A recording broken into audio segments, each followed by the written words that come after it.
जंगल के उस छोर पर जहाँ पेड़ों की छांव धूप से लड़ती रहती थी, वहीं एक हिरण का नन्हा बच्चा अपनी माँ के साथ रहता था। उसका नाम था पिंकू। वह नटखट था, फुदकता रहता, फूलों की खुशबू सूंघता और तितलियों के पीछे भागता। एक दिन पिंकू अपनी माँ से कुछ ही दूर पर खेल रहा था कि तभी आसमान में गरजती आंधी आ गई।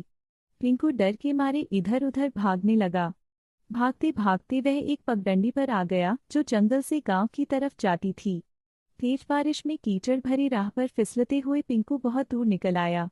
जब बारिश थमी तो चारों ओर अजनबी खेत, कच्चे घर और बकरियों की मिमियाहट थी। पिंकू घबरा गया। ना माँ, ना जंगल, ना अपनी महकती घास। गांव के किनारे एक बाड़े में गौरी नाम की एक बूढ़ी मगर सुंदर गाय रहती थी।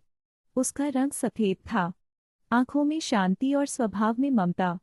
वह पूरे गांव की दुलारी थी। उसे सब प्यार से गौरी माई बुलाते थे।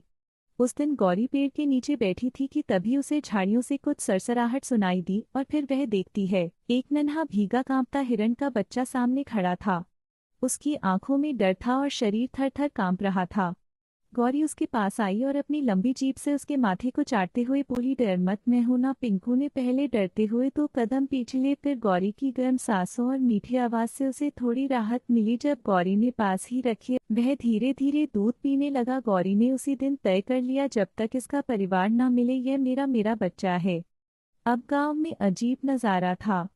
एक गाय और उसका हिरन बच्चा। बच्चे मैदान में दौड़ते और पिंकू उनके पीछे भागता। कभी वह बैलों से टकरा जाता, कभी मुर्गियों के पीछे दौड़ता और कभी किसी किसान की पगड़ी खींच लेता। लोग पहले हैरान हुए, फिर हंसने लगे। गौरी उसे अपने खुरों से नहलाती, अपनी पीठ से मच्छर भगाती और रोज अपने दूध से उसे पेट भराती। पिंकू ने भी गांव को अपनाना शुरू कर दिया। अब वो गौरी के साथ सुबह सुबह मंदिर की घंटियां सुनने जाता, फिर खेतों में भागता और शाम को बाड़ी में लौट आता। लेकिन एक दिन गांव में शेर के आने की खबर फैल गई। जंगल से भटके कुछ जानवरों को शेर ने मार दिया था। गांव वाले डर गए। उन्होंने फैसला लिया कि जानवरों को रात में बाड़ों में बंद रखा जाएगा। उसी रात बारिश फिर से आई, लेकिन इस बार गौरी बाड़े में बंद थी और पिंकू गलती से बाहर रह गया। वह बुरी तरह डर गया और भागने लगा। तभी एक झाड़ी में चमकती आंखें दिखाई दी। शेर पिंकू की सांसें तेज हो गई। गौरी को जैसे ही पता चला कि पिंकू बाहर है, उसने जोर से रंभाना शुरू किया। उसकी आवाज गांव भर में गूंज उठी।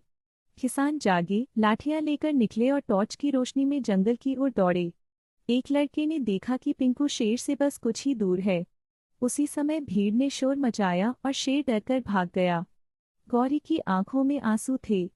पिंकू भागता हुआ उसके पास आया और उससे लिपट गया। उस दिन के बाद गांव वालों ने पिंकू के लिए एक छोटी झोपड़ी बना दी, गौरी के बगल में। और सबसे खास बात, गांव के स्कूल में बच्चों को अब एक नई कहानी पढ़ाई जाती थी।